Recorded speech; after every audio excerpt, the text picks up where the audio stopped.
My name's John Crew. I'm the Vehicle Director here at Cloud Imperium Games. And my name is Ben Curtis. I am the Vehicle Art Director at CIG. So we're going to spend the next 45 minutes talking ship. We're going to show you some cool stuff that you've hopefully seen, some cool stuff that you're not supposed to have seen, but you probably already have, and some cool stuff, again, you're not supposed to have seen, but what you've seen is wrong. So hopefully we can clear that up for you all. Right, so that was the A1 Spirit trailer. Pretty cool video. But we're now going to do a bit of a slightly deeper dive into the actual art and visuals of the ship.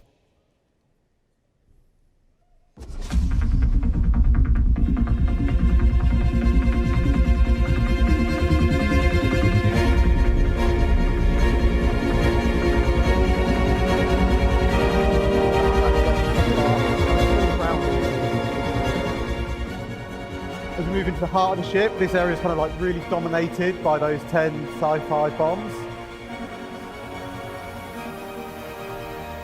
And then we go straight into engineering, where you find the rest of the ship components that it needs. Up front, we've got a completely fully featured habitation area, suit lockers, weapon lockers, pod beds, everything you're going to need. And then right at the cockpit, we have a two-pilot cockpit, and I think the Crusader engineers have done a fantastic job of putting everything that the pilot needs right at their fingertips. So, in the heat of battle, you kind of might just eke out that advantage. Exterior-wise, it's classic Crusader. We've got our recessed weapons. We've got our rear-mounted remote turret. And then underneath is all business. We've got the missile racks, and we've got the big bomb bays.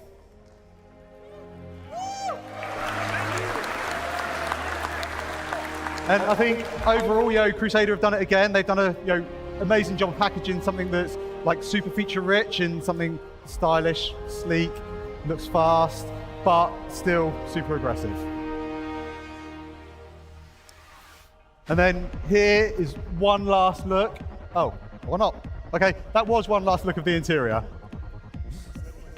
There. So we had a really cool cutaway that you half saw. I'm sure we can show you that again later. If you like what you saw there, that is available now on that link and a QR code there that hopefully takes you to the right place. So that is available in Alpha 3.21, which went live Thursday. I've honestly lost track of time the last few days. So yeah, that's the current. Let's talk about something a bit further in the past. So we have a timeline here from the today all the way through to today in game. And throughout that time period, we have our manufacturers in law, starting with RSI in the very near future, going all the way through to Mirai, which is this year in game. And over that, we have some very old ships, ships that people think are quite old. We have the Hornet, we have the Aurora, and we have the Gladius. However, as you can see, there is quite a gap from the current day to these old ships. So let's talk about one that is a bit older than that. So, the RSI Zeus. So, in 2130, RSI made some major kind of advancements in quantum technology. They developed, or they released, the first ship that was kind of available to the mass market that had quantum capability.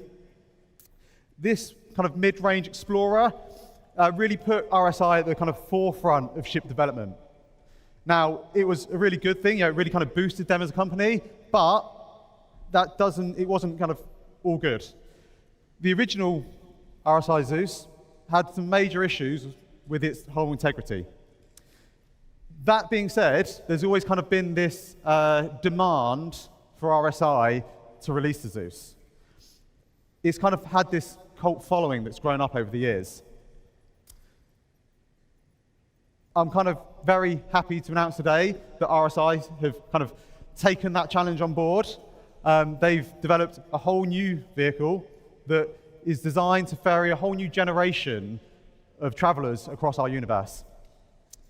Visually, is something that pays homage back to the original Zeus, and something that's really is justified to have that name. And I'm even happier to say it exceeds all current safety standards and all our current ship production techniques. So, do you want to have a look at the all-new RSI Zeus Mark II? Okay then. Here it is. So, we are going to hand over to Elwin and Mark to go through this, and you can see there's 3 of them there. So we're going to do a bit of a deeper dive onto these 3 ships now. So, over to Mark and Elwin. Let's give them a welcome. Come on, let's go, let's go.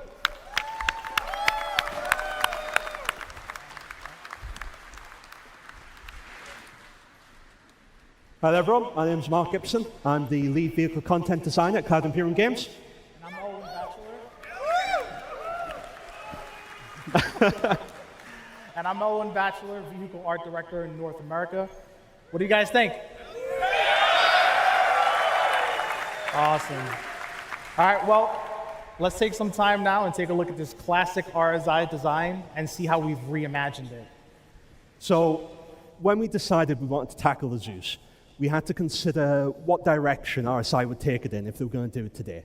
We couldn't just remake the original Zeus because, although it was obviously a massive piece of history, all it was really used for was transporting and moving around. So we had to consider exactly what we wanted to do with the ship. In the end, we decided to go for 3 variants, allowing you to pick which way you want to actually play the game. So what we're going to do is talk about those variants that we decided on in the end and go into a bit more detail with them. First of all, we have the ES. The ES is the essential. It's the long-range exploration version of the Zeus. It's designed to let you go out for a long time and explore the universe. Next up, we have the Mark. The Mark is the bounty hunter version. This is there for you so you can actually go out, find your targets, and bring them back. It's also been purposely outfitted so that you have all the tools that you need to disable, capture, and bring them home. Finally, the last version we're going to talk about is the CL, the Clipper. Might be a name people are familiar with if they know much about maritime. This is the cargo version of the Zeus Mark II. This is designed so that you can move your goods around the universe. Of the 3 variants, the Zeus Essential is the one that harkens back the most to the original design, with the original white on black paint job and the vertical stabilizers. We also worked to maintain the silhouette of the original, but brought that forward to modern day RSI design with tons of technical detail and layered panels. And on the underside, the landing gear and the underslung turret, as well as the entrance ladder, fold in perfectly flush, leaving behind a super smooth underbelly, just like the original design. But you probably all want to see what the inside looks like, so let's have a closer look. Despite the sleek and slim body of the Zeus, we've been able to pack a lot into it to give everything you need when you're doing the deep space exploration. You have a fairly comfortable habitation and recreation area so that when you're out away from home, it's not too unpleasant. In addition to that, the rear room has a 32 SU cargo capacity, as well as being able to fit a Cyclone, so if you do decide to land on our planet, you can have a look around. Talking about the loadout, it's a ship designed for 3 crew. It comes with 4 size 2 shield generators, 2 size 2 power plants, 2 size 2 coolers, and 2 size 4 pilot-controlled weapons. And obviously the lower turret that Elwin mentioned earlier is a size 3 remote turret. Now, the Zeus Mark was always designed from the beginning to be a sleek and aggressive bounty hunter. As such, the black paint will help you stay hidden in the shadows until you're ready to strike. We've also redesigned the spine in order to embed an EMP and a quantum dampener, which allows us on the art side to really crank up the level of detail on the exterior. We've also added a second remote turret on the top. Looking at the interior of the Mark, you see that the habitation's taken a little bit of a hit. It moved forward, but what we've been able to add in exchange for that is a massive armory. Let you take all the different weapons and equipment you might need while you're tracking your target along the verse. Looking into the rear, we actually have a dedicated area just for the actual bounty hunter pods, similar to what you'll see in the Cutlass Blue. So you can stack up the pods and take multiple people back with you. It has less SCU than the ES. It only has 16 SCU. And it does have a different loadout with the components, only having 3 size 2 shield generators. Like Elwin said, it does have a top-mounted forward-facing turret so that you can put the pressure on the target as you're chasing them. The EMP and QD drive are designed to stop the target escaping once you've caught up with them. Now, because the Zeus Clipper focuses on hauling cargo, we've decided to lean into the industrial aesthetic. We've covered the exterior with a warning strip paint job, and we've covered the exterior with more technical detail and armor plating. In addition to that, it comes with a remote tractor beam, which is mounted on the rear to the side of the ramp to make it easier to haul cargo in and out of the cargo hold. We've also added thrust capacity to the base of the wings. As you can see, there is an absolutely massive rear to it compared to the others. The habitation areas have been massively pushed so that you don't get much space, but we can get way more cargo in. It actually has 4 times the cargo capacity of the S, coming in at 128 SCUs of cargo. This one also features 3 size 2 shield generators, and like Al mentioned, it has a size 3 tractor beam to make it much easier to get those cargo containers in and out as you're actually playing. What do you think?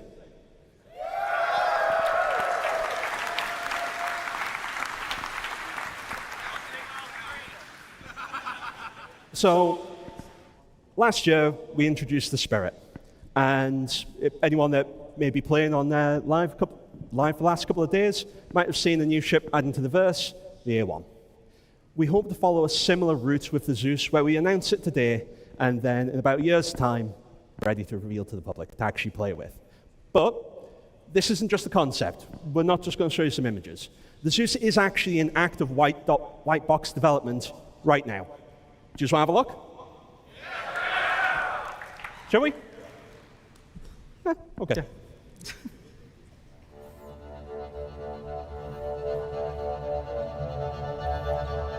All right, so as you guys have seen with the Spirit and with the many ships we've released thus far, our ships can, when they're finished, look absolutely gorgeous.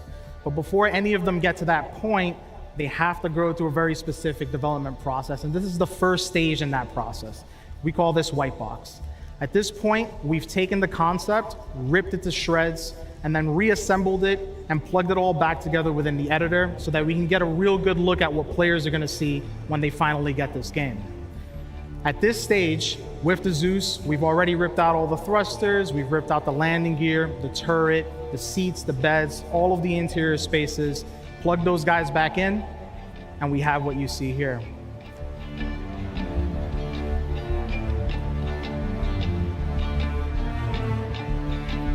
So again, the beginning of the process. At this point, we're able to jump in, start throwing in cargo, interacting with doors, getting in and out of beds, maybe in and out of toilets, and just getting an overall sense of what it feels like to interact with the vehicle. And it is very common that in this stage, we will make some adjustments from the original plan. As an example, on this ship, we've just made the decision to expand the center corridor, add a little bit more space to the rooms. And as a result, that's going to make it much smoother experience for players to traverse the interior of the ship, as well as for AI to traverse the interior of the ship. We've also expanded the main airlock that leads to the enter-exit ladder. And up here in the cockpit, we've separated the co-pilot seats a tad bit just to allow players to get in and out a little easier. So with white box, not the prettiest stage in the process, but it is essential that we nail this because it means we'll be able to deliver a beautiful ship that is also extremely fun to play.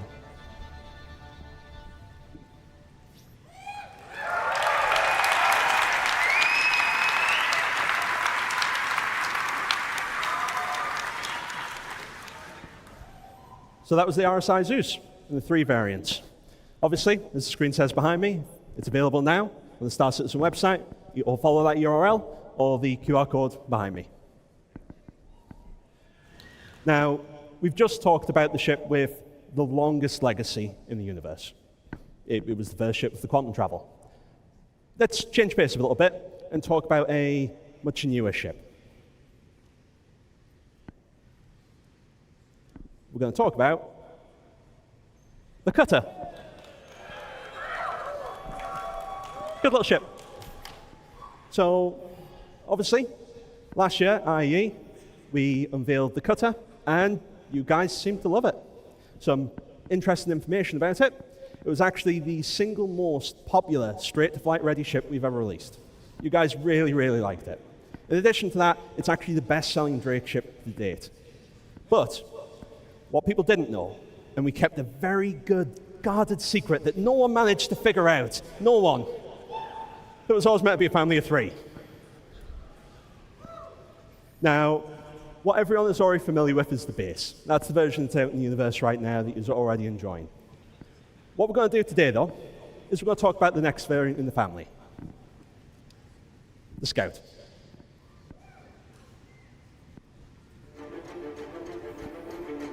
All right, let's just take a minute and sort of enjoy the incredible work that the art team has done pushing this guy out.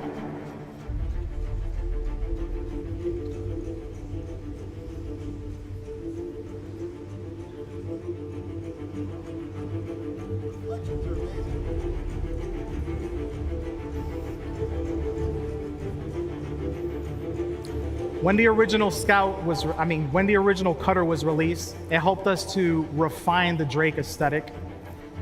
And now with the variants, we'll be able to add a unique identity to each version. On the Scout, we've decided to replace the main thrusters with a dual thruster system. And you'll see here we've also added a radar dish to the top, which relates directly to the scanning gameplay that comes with this ship. In addition to that, we have a series of exterior bottom modifications to just push that flavor a little bit further. And you'll see here a transition between the default and the Scout, so you can clearly see the differences.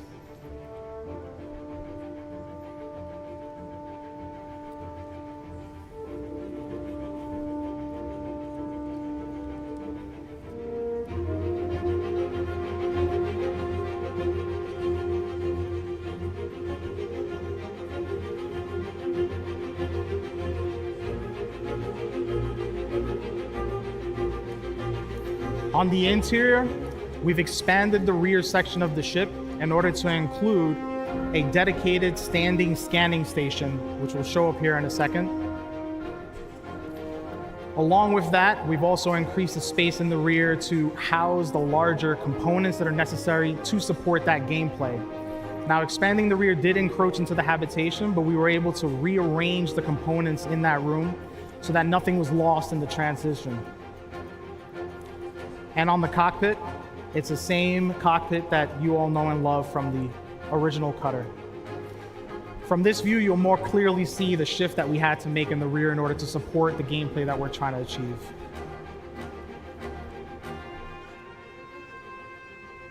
We're really proud of what the team has done with this ship, and we hope you like the Scout as much as we do.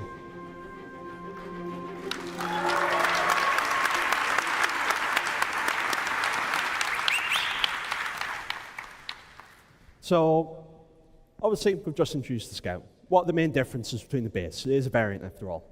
So, the first big difference is the radar. It has a size 2 radar, and to supply that, it comes with a size 2 power plant and a size 2 cooler. Getting tripped on my own words. As well as the dedicated scan terminal that Elwin mentioned earlier. Obviously, as you saw, habitation got a little bit cozier. And unfortunately, it has lost 2 SU compared to the base, so it only has 2 SU cargo capacity instead of the 3. Now, what we also want to do is talk a little bit more about the future of scanning, if people are interested in hearing about that.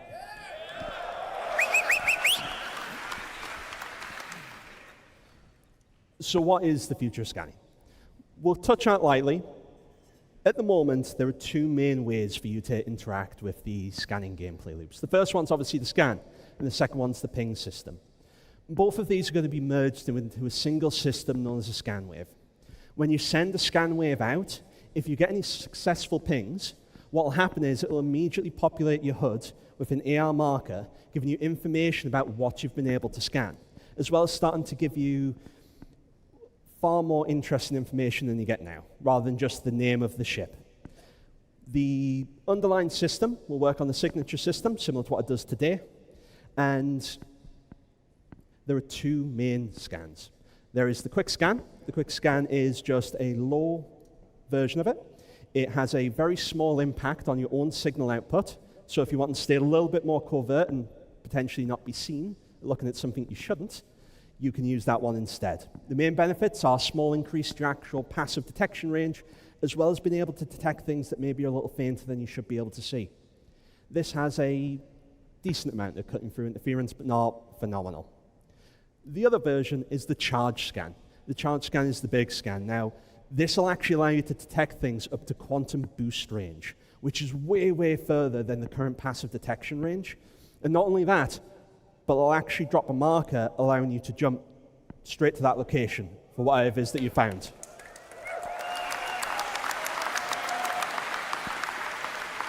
Now, you don't want to be jumping in blind. And as I said, it's going to give you way more information than it did before.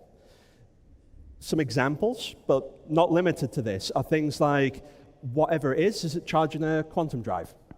Is it firing? Is the shields generating? Does it have any shields? Is it perhaps charging an EMP? Maybe it's got a snare up trying to catch you. It gives you that additional information so you can make the decision whether you actually want to get to that location. That's just a brief glimpse into the future of scanning and what our vision is for it. Right now, the Cutter Scout is actually in 321. It's available. If you go to that address or go to our website, QR code, it's actually in the universe right now. You don't need to wait for a patch for that. I've been Mark. And I'm Elwin. And before we step off, if you haven't had a chance to get one of these hats, this one in particular is signed by 7 members of the ship development team. And if you want it, during the meet and greet, if you can tell me the name of the 7 people who signed this, all of who are in attendance here, by the way, today, the first person to give me those names gets to keep it. Other than that, thanks, guys, and have a great CitizenCon. Small hit for you. John Crew is one of those names. Well, fantastic, guys, everyone. We're going to hand you back to John and Ben. They've got a few more surprises for you.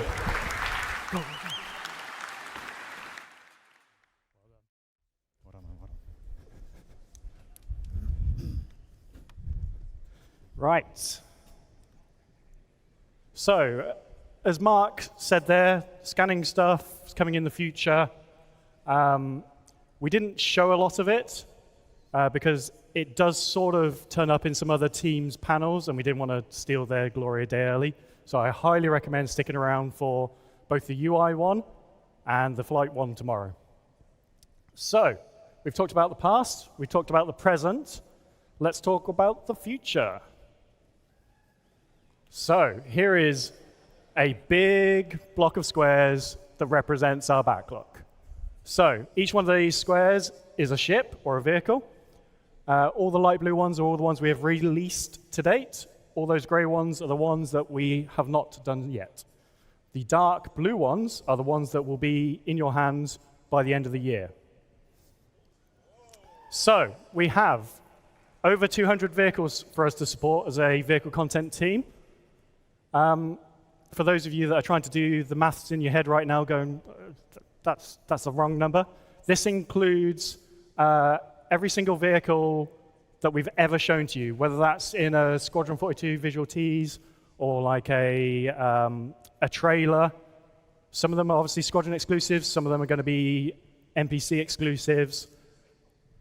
We still have to support them all. So every vehicle in the game, we have our hands on, and we do a lot of work to support them for you. Not the only thing we do. We obviously introduce new content like the Mirai Fury. We deliver previous promised content. And as you'll see today and tomorrow, we do a lot of gameplay support. So obviously we help out. Ships are like the heroes of the game. You saw in the resource network engineering panel how that's going to impact ships. You will have seen, if you've been paying super close attention, some UI elements to do with maps. Stay tuned for that. We do all that. So we do a lot of work across all aspects of both projects. And to do all that, we need to do a few things. Okay, yeah, so John's talked a bit about the backlog. I'm going to kind of take a little bit, how are we going to deliver this? So in April 2023, we actually kicked off a new ship team in our newest studio, Turbulent, based out of Montreal. Yeah, go Canada.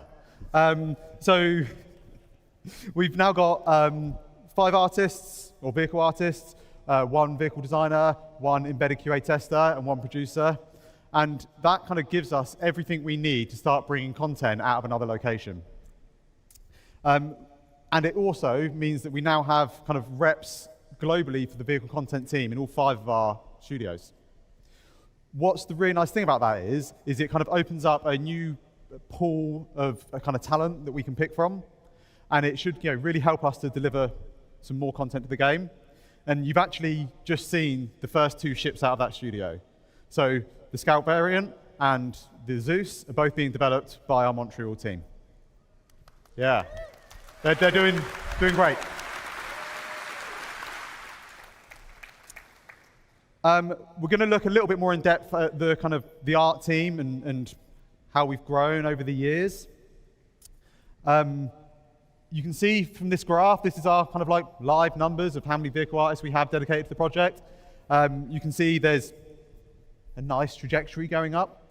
And with more team members, that also means we get kind of like not just more people to throw at stuff, but we get more experience, we get more knowledge. And that's, that allows us to kind of tackle our larger, kind of more complex ships.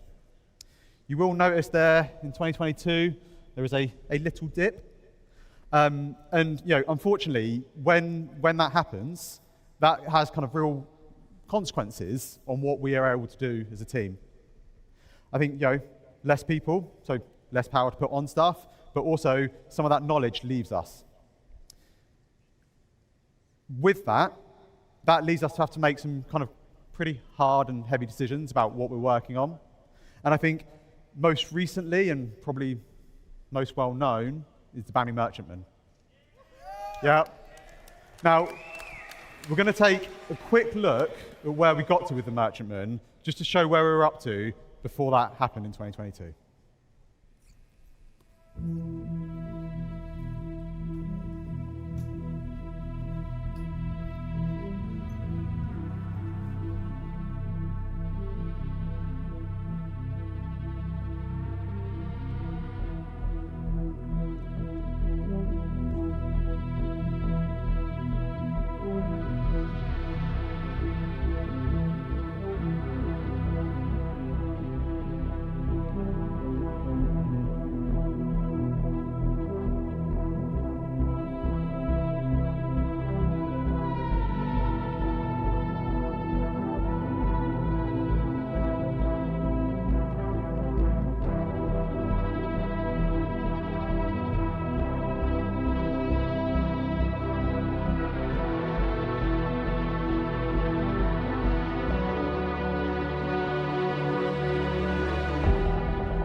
So that video shows where we got up to with the merchantman. You can see we'd finished white box.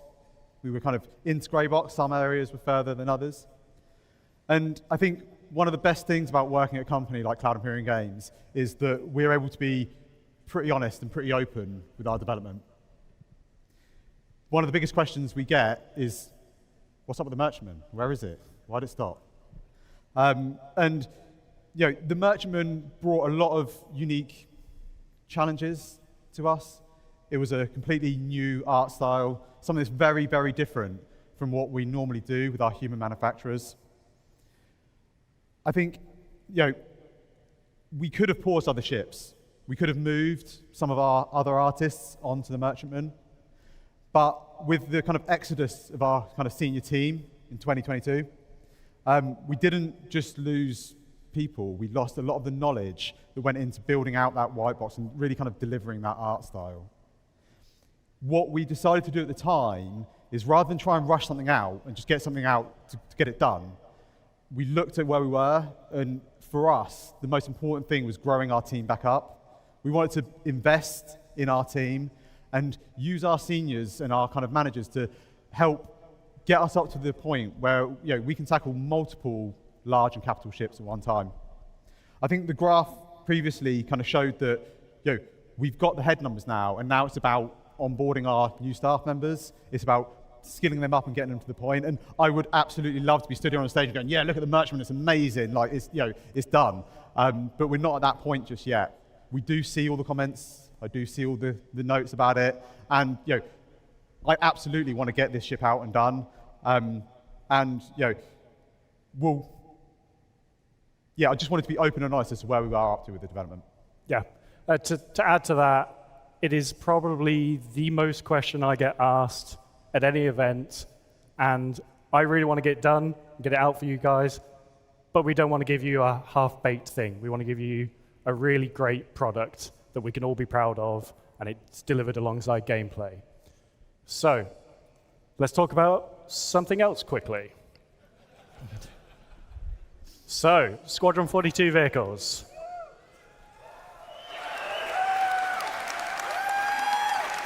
How many of you have an Idris of some kind? Right. So, we plan to deliver the Idris alongside the Squadron, and that doesn't mean just the M. We're going to deliver the M, the P, and the K kit all together in one delivery.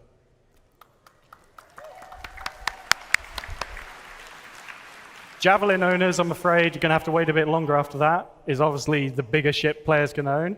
And we have recently looked at what is left to deliver on it. We've got plans. There will be modularity with it. And yeah, that will come after Squadron releases. And those of you who also have the Vandal Scythe, Glaive, Blade, after Squadron releases, you will also get the updated models as well for that.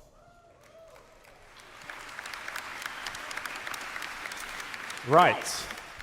Next. Okay.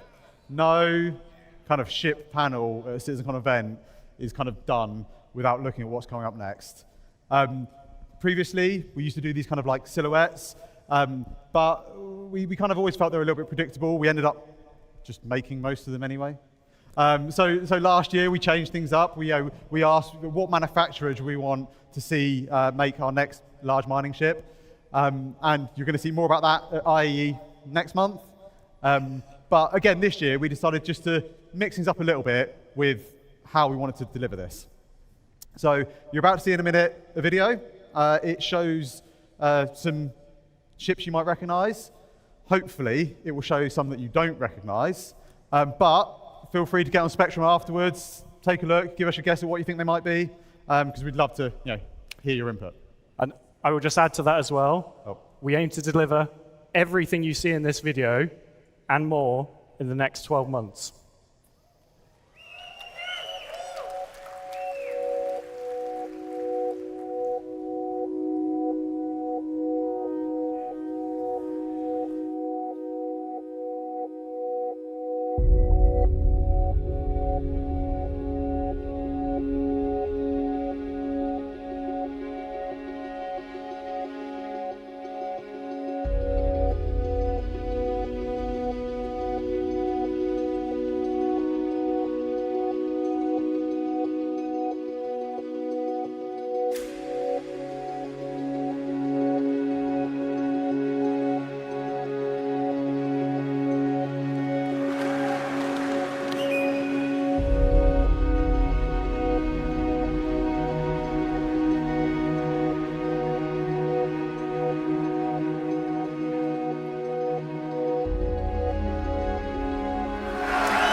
I don't know if you noticed, but there was quite a big ship at the end of that video.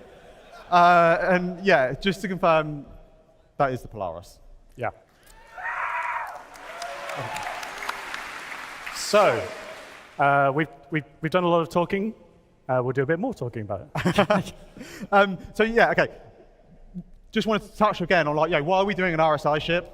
Like, what is with that? So the thing about doing another RSI ship is that we've got a really well-established art style for RSI in our universe, and it gives us the ability to kind of train up newest members of the teams on something that's kind of quite a known element. That is absolutely not the only benefit, though. The way we are planning on tackling the Polaris is not tackling it as one ship, but actually we want to tackle, well, anyone that knows our backlog knows we have a number of large RSI ships on there.